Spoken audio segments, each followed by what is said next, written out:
ఈ నెల 2వ తారీఖున జరిగిన అంబేద్కర్ విగ్రహానికి నిప్పు పెట్టిన సంఘటన తేవలంపేటలో వైసీపీ నాయకుల ప్రేరితమైన చర్య.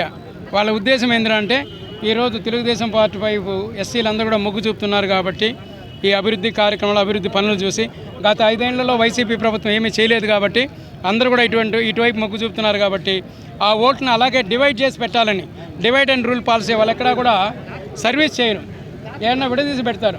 దాంట్లో భాగంగా అంబేద్కర్ విగ్రహాన్ని కాల్చి కొంత ఎస్సీ వాళ్ళ చేత వాళ్ళు లబ్ధి పొందాలని చెప్పి ట్రై చేశారు.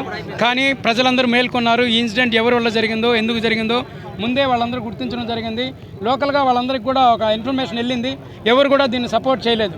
ముఖ్యంగా చూస్తే మేము అడిగాం అప్పుడే ఆ రోజే. ఇప్పుడు మా నాయకులంతా కూడా రాష్ట్ర వ్యాప్తంగా ఉన్న దళిత నాయకులందరూ కూడా సార్ దీన్ని ఇలా వదిలేస్తే కుదరదు, ప్రతిసారి వాళ్ళు ఇటు అంబేద్కర్ని వాడుకుంటున్నారు ఓట్ల కోసం రాజకీయం కోసం. ఆయన ధర్నా మొదలు పెడితే 20 మంది కూడా రాలేదు. కాబట్టి తెలుగుదేశం పార్టీ దళితుల వైపే ఎప్పుడూ ఉంటుంది. దళితుల అభివృద్ధి కోసమే తెలుగుదేశం పార్టీ పనిచేస్తుంది. ముఖ్యంగా థామస్ గారు యువతకి ఈరోజు వర్కులు ఇచ్చి నామినేషన్ బేస్లో కాంట్రాక్టులు ఇచ్చి వాళ్ళ వైఎస్ఆర్సీపీ యువతనంతా కూడా పదవులు ఇచ్చి ఈరోజు అభివృద్ధిలో నడుస్తున్నారు. గంగాధర కాన్స్టిట్యున్సీ అంతా కూడా ఒకవైపు అయిపోయింది. ఈరోజు థామస్ గారు వెంటే ఉంది. ఎస్సీలందరూ కూడా ఒకవైపే ఉన్నారు. అంతకుముందు అది వైసీపీ కాన్స్టిట్యున్సీగా ఉంది, ఎందుకంటే ఎస్సీ ఓట్లు ఎక్కువ ఉన్నాయి కాబట్టి. దాన్ని విభేదించాలని, దాన్ని ఛేదించాలనే నారాయణ స్వామి, జగన్మోహన్ రెడ్డి, వీళ్ళ కరుణాకర్ రెడ్డి వీళ్ళ కుట్రలో భాగంగా ఈ ఇన్సిడెంట్ చేయడం జరిగింది తప్పితే మీరు ఇంకొకలాగా మా పార్టీ కార్యకర్తలు చేరిన మీరందరూ అనుకోవద్దు. దీనికి సైంటిఫిక్ ఎవిడెన్స్తోనే పోలీసులు కూడా నిర్ధారించారు.